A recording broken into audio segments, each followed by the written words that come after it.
सबसे पहले तो ये है कि डायबिटीज क्या है, इसको थोड़ा समझ लेते हैं, नए नजर समझते हैं। ओके, क्या नाम है? हाँ, रत्नेश। रत्नेश मेरा एक खास दोस्त है, राइट, हमारे मित्तल जी का बेटा है। तो रत्नेश इनको ऐसा लगता है कि इनको शुगर की बीमारी है शायद, तो क्या करेंगे ये? ग्लूकोमीटर लेंगे, भाई उधार दे रहा ग्लूकोमीटर, और लगाया, देखा आ गया 200, राइट, फिगर आ गया ना 200। लेकिन 200 जो रीडिंग आई, इसका मतलब क्या है, अंदर क्या चल रहा है? दैट इज समथिंग वो आपको जानना जरूरी है। 200 रीडिंग का मतलब क्या है, 100 रीडिंग का मतलब क्या है? रीडिंग तो देख लिया, हमें ये भी पता है 100 रीडिंग है तो इसका मतलब मैं डायबिटिक नहीं हूँ, 150 है तो डायबिटिक हूँ, ये तो पता है। लेकिन 150 है और 100 में फर्क क्या है, अंदर कुछ अलग तो हो रहा होगा ना, तो ये समझना जरूरी है। अगर ये समझ लेंगे तो जो भांडा है वो फूट जाएगा। H1N1 का भांडा 3 साल में फूटा, और ये डायबिटीज में फिर 30 साल से चल रहा है। 30 साल पहले नहीं था ये, राइट। हमारे जो इंसानियत है वो लाखों वर्षों की है। इस लाखों वर्षों की इंसानियत में सिर्फ पिछले 30 साल से लोग डायबिटिक है, उससे पहले कहाँ थे? याद कीजिए 30 साल पहले का कोई भी डायबिटिक पेशेंट आपको याद आता हो तो याद नहीं आएगा, था ही। अब इसको अंडरस्टैंड कीजिए। अब मान लीजिए रत्नेश, आपका वेट कितना है? ओके, 40। आपका हाइट कितना है? 5'4". इनके बॉडी का सारा ब्लड अगर मैं निकाल लूं, सारा ब्लड निकाल लेता हूं इनके बॉडी का, तो अगर मैं बोतल में भर लूं तो करीब ऐसे पकड़ो रत्नेश, 4 बोतल भर जाएंगे तो इनका सारा खून आ जाएगा, तो इनके पास एक भी बूंद नहीं बचेगी, सारा इसमें आ जाएगा। अब 4 लीटर है ये, अगर इनकी रीडिंग 100 है, इसका मतलब 1 लीटर खून में 1 ग्राम शुगर है। समझ रहे हैं? इसका मतलब पूरे खून में कितने ग्राम शुगर होना चाहिए 100 रीडिंग आने के लिए? 4 ग्राम, राइट। तो अगर आपको ये पता करना है कि रत्नेश के बॉडी में कितना शुगर है, तो इनका अगर ग्लूकोमीटर से टेस्ट करते हैं और 200 रीडिंग आ जाती है, तो क्या बोलेंगे रत्नेश भाई साहब आपके बॉडी में कितना शुगर है?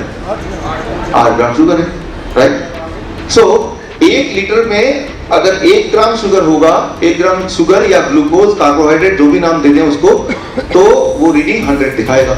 इसका मतलब अगर आपको अपनी रीडिंग 200 करना हो तो आपको 8 ग्राम डबल भरना पड़ेगा।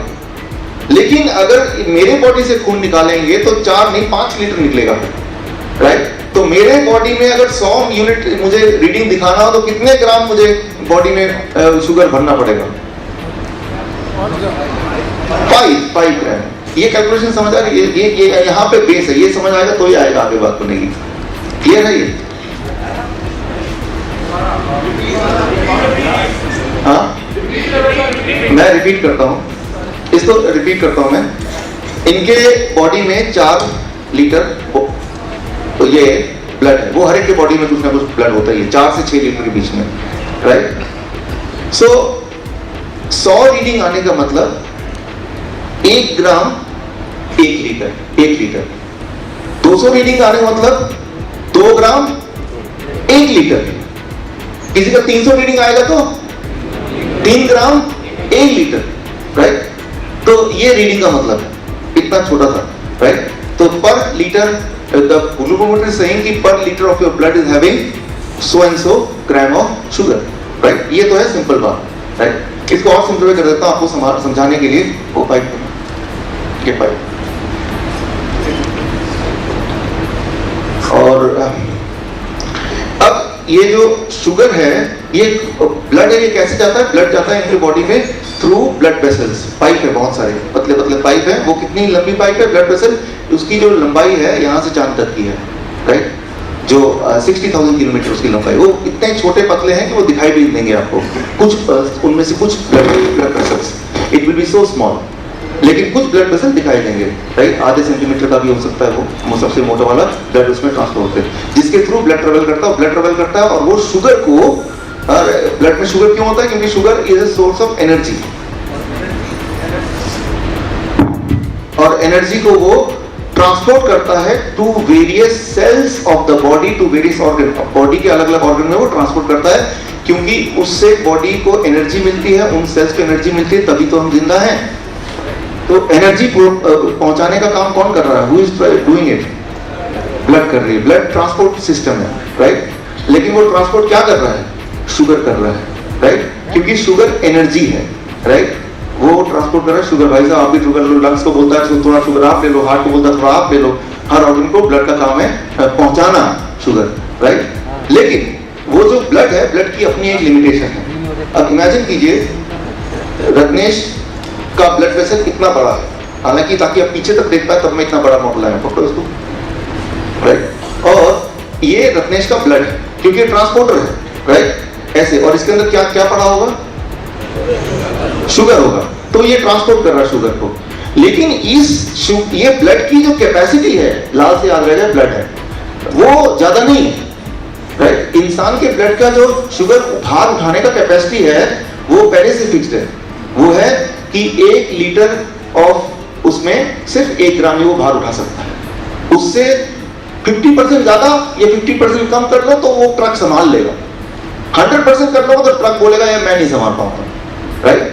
तो ये आपको समझना होगा कि blood is a transportation system, और ये शुगर ट्रांसपोर्ट करता है। क्यों करता है? क्योंकि sugar is a source of energy, और वो एनर्जी बॉडी में जाएगी, उस एनर्जी को बॉडी बर्न करेगी, और उससे ही तो हम जिंदा रहेंगे। वो एनर्जी वो स्पेंड करेंगे, हम चल रहे हैं, बोल रहे हैं, खा रहे हैं, सारा कुछ तो एनर्जी है, राइट। एनर्जी कहां से मिलेगी? शुगर से। शुगर कौन पहुंचाएगा? वो ब्लड पहुंचाएगा। लेकिन ब्लड की लिमिटेशन है, वो बोलेगा कि भाई 1 लीटर ब्लड में मैं सिर्फ 1 ग्राम एक वन टाइम पे ट्रांसपोर्ट करूंगा, उससे ज्यादा होगा तो वो मना किया हुआ। ब्रेन में इसे कहते हैं model, it is called target 100 model of the brain. Brain में ऐसी प्रोग्रामिंग है कि टारगेट 100 मॉडल, 100 मतलब जब रीडिंग 100 का मतलब 1 लीटर में 1 ग्राम। अब इमेजिन कीजिए रत्नेश क्या करते हैं। रत्नेश बहुत सारा इन्होंने चॉकलेट खा लिया, बहुत सारे शुगरी चीज खा लिया, लेकिन तो 1 ग्राम रहेगा क्या? वो बढ़ जाएगा, राइट। तो ट्रक में 1 ग्राम की जगह कितने ग्राम हो जाएगा? मान लो 2 ग्राम हो जाएगा, 2 ग्राम हो गया ट्रक में, it will be 2 grams, double, right. तो अब ब्रेन क्या करेगा? That is the important thing. क्योंकि अगर डबल हो जाएगा तो ट्रक कोलैप्स हो जाएगी, यानी कि ट्रक टूट जाएगा, तो गए रत्नेश। तो ब्रेन को पहले ही पता ये रत्नेश इंसान क्या कर रहा है, ये सारा का सारा ना मेरे ऊपर बोझ डाल रहा ट्रक के ऊपर, राइट। 100 तक संभाल लूंगा, 150 तक भी संभाल लूंगा, लेकिन उससे ज्यादा होगा तो ब्रेन को चिंता होने लगती है। पहली चीज ब्रेन क्या करेगा, जो एक्स्ट्रा शुगर है उसको रास्ते में गिरा देगा, राइट, रास्ते में गिरा देगा। तो रास्ते में रास्ता क्या है? Blood vessels, right. आपकी जो ब्लड वेसल्स हैं दैट इज द रास्ता, राइट। जो आर्टरीज हैं, वेन्स है, वही तो रास्ता, उसमें गिरा देगा। उसमें गिराने से क्या गड़बड़ होगी? उसमें गिराने से ये जो ब्लड वेसल है ये टाइट हो जाएगा या लूज हो जाएगा? टाइट हो जाएगा। पहले इलास्टिक था, अब प्लास्टिक हो जाएगा। जब टाइट हो जाएगा तो आपके हार्ट को ज्यादा ताकत लगानी पड़ेगी पंप करने के लिए, उनको हार्ट डिजीज हो जाएगा या उनको हाई ब्लड प्रेशर हो जाएगा, राइट। तो इस तरह से वो शुगर है वो बाहर गिराएगा। शुगर क्या होगा? इन बाउंड्री से लिंक हो जाएगा, कनेक्ट हो जाएगा, राइट, जुड़ जाएगा और बॉन्ड बन जाएगा। तो उससे वो टाइट हो गया, अब लूज था पहले, अब उसको हाई ब्लड प्रेशर कहते हैं, उनको हाई ब्लड प्रेशर हो जाएगा। तो ब्रेन ने आपको बचाने के लिए, ट्रक को बचाने के लिए शुगर तो गिरा दिया, लेकिन उससे टाइट हो गया हाई ब्लड प्रेशर, और हाई ब्लड प्रेशर हुआ तो हार्ट डिजीज, क्योंकि हार्ट को ज्यादा मेहनत करनी पड़ेगी ना, राइट। एक दिन में नहीं होगा heart disease. High blood pressure वालों को हाई ब्लड प्रेशर रहने के 1 साल 2 साल 3 साल में धीरे धीरे हार्ट डिजीज होना शुरू हो जाता है। ये तो हो गया एक प्रकार। लेकिन ब्रेन चाहता नहीं कि भाई रत्नेश को या मुझे हार्ट डिजीज हो जाए या हाई ब्लड प्रेशर हो जाए। ब्रेन के पास एक और टूल है। एक और टूल क्या है? ब्रेन सोच सकता है कि ऐसा करता हूं, इस ट्रक को बोलता हूं यार तुम ऐसा करो, जल्दी जल्दी शुगर ना अपने डेस्टिनेशन में पहुंचा दो, जहां जहां पहुंचाना फटाफट पहुंचाओ, फटाफट पहुंचाओ, राइट। ताकि जल्दी पहुंचाने से, डबल स्पीड से पहुंचाने से जो टारगेट है उससे नीचे रहेगा ना। समझ नहीं बात, राइट। या तो ट्रक जल्दी दौड़ाया, फटाफट पहुंचा दे शुगर, राइट, जहां जहां पहुंचाना है, जिन सेल्स को पहुंचाना है, जिन ऑर्गन को पहुंचाना है, जिन टिश्यू को पहुंचाना है। लेकिन एक बात हमें पता होना चाहिए कि हमारे बॉडी के सारे ऑर्गन्स हैं, ये ब्लड यूं ही नहीं शुगर को ले जाके डंप कर देगा, उसके लिए चाबी चाहिए, राइट। चाबी से सारे सेल्स खुलेंगे और तभी शुगर उसके अंदर एंटर कर सकता है। उस चाबी को कहते हैं, कोई बता सकता है? इंसुलिन। Insulin, right. अब इंसुलिन कहां होता है? अब जो इंसुलिन का एक फैक्ट्री है, उस फैक्ट्री का नाम है पेनक्रियास। वो दिखने में ऐसा होता है, वो कहीं कहीं होगा, इनके थोड़ा आगे ऊपर पीछे पीछे भी हो सकता है, right.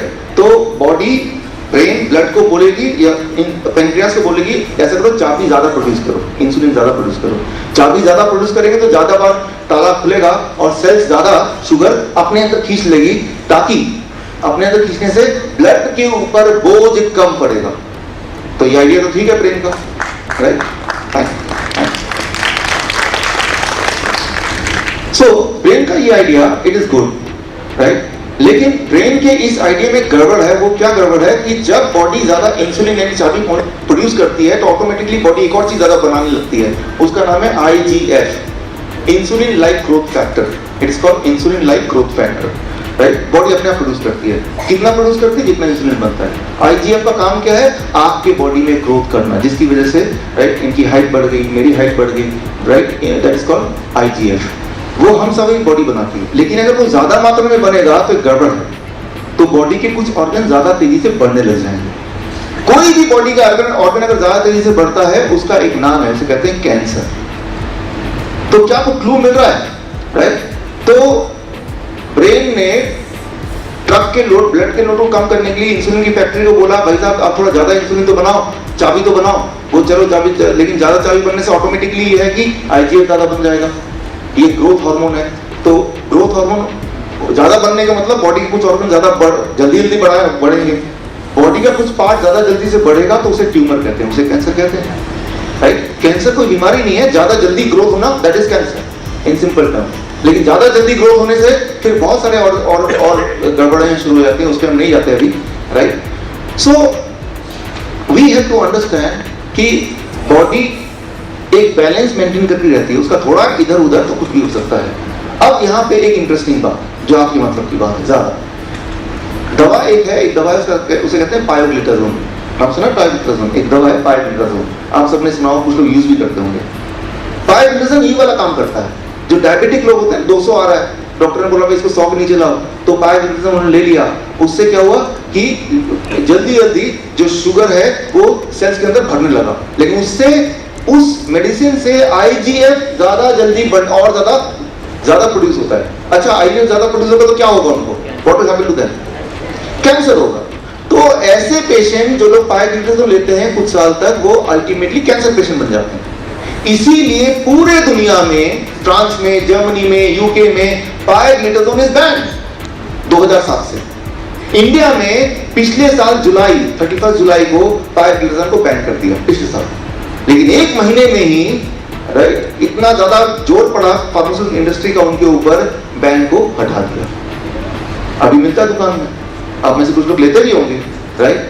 So try to understand. अगर आप सोचते हैं कि आपकी हेल्थ की जिम्मेवारी उस डॉक्टर को या उस एसोसिएशन को या उस गवर्नमेंट की बॉडी के ऊपर है, ऐसा नहीं है। दिखने में तो लग रहा है कि मेरी शुगर लेवल कम हो रही है, लेकिन क्या आप शुगर लेवल कम करना चाहते हैं at the cost of getting cancer? Of course not, right?